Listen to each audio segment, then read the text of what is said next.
ছোট হরিণ। দুজনে তখনই হরিণের দিকে দৌড়ায়, কিন্তু এদিকে শিকারী ছোট হরিণের মাথায় বন্দুক ধরে। তোমাদের মধ্যে থেকে যদি কেউ সামনে আসলো তাহলে আমি এর উপরে গুলি চালিয়ে দেব। রামু হাতি ওকে গুঁতো মারতে যাবেই, কিন্তু ছোট হরিণের প্রাণ সংশয় দেখে ও থেমে যায়। আর কিছুক্ষণ পর শিকারী ছোট হরিণকে নিয়ে সেই পুকুর পাড়ে গিয়ে বসে। ও এখনো সেই বন্দুক ছোট হরিণের মাথায় ধরেছিল।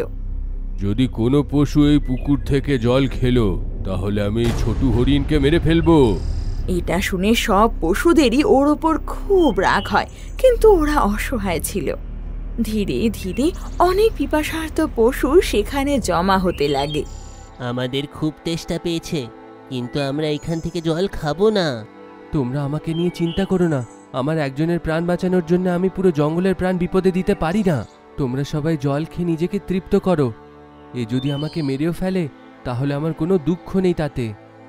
না ছোট হরিণ, তুমি যদি সেই পরীকে না বাঁচাতে তাহলে এইটা শুকিয়ে যেত, আর আমরা সেই দিনই মরে যেতাম।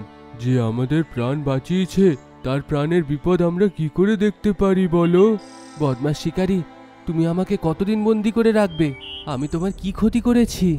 না তুমি আমাকে মারছো আর না বেঁচে থাকতে দিচ্ছ।